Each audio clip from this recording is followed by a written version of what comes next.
છોટાઉદેપુર જિલ્લાના બોડેલી ખાતે vibrant Gujarat regional conference અંતર્ગત જિલ્લા કક્ષાનો કાર્યક્રમ યોજાયો। જી હા, મહત્વનું છે કે વાયબ્રન્ટ ગુજરાત રિજિયોનલ કોન્ફરન્સ અંતર્ગત જિલ્લા કક્ષાનો ખાસ કાર્યક્રમનું આયોજન કાર્યક્રમ જિલ્લા પંચાયત પ્રમુખ ભૂપેન્દ્રભાઈ રાઠવાના અધ્યક્ષસ્થાને યોજાયો।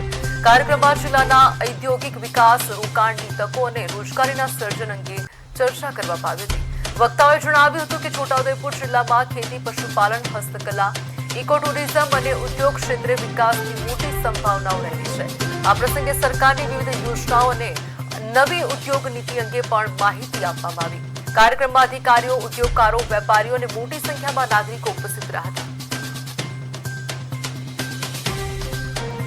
અને સાંસ્કૃતિક બાબતો અને જે લોકલ પ્રોડક્ટ આવે એનું ઔદ્યોગિક ક્ષેત્રની અંદર આગળ વધે એ માટે MOU કરવામાં આવ્યા અને એમાં છોટાઉદેપુર જિલ્લામાં ઔદ્યોગિક નીતિ અંતર્ગત આગળ વિકસે અને રોજગારનું નિર્માણ થાય અને અહીંની જે ઔદ્યોગિક ક્ષેત્રના સંસાધનો હોય કે કૃષિ બાબતે, પશુપાલન બાબતે એના દ્વારા અહીંના લોકો રોજગાર પ્રાપ્ત થાય, આર્થિક ક્ષેત્રે પ્રગતિ થાય, એના માટેની આ સમિટનું આયોજન કરવામાં આવ્યું હતું, જે અંતર્ગત અમે ઉપસ્થિત રહ્યા હતા।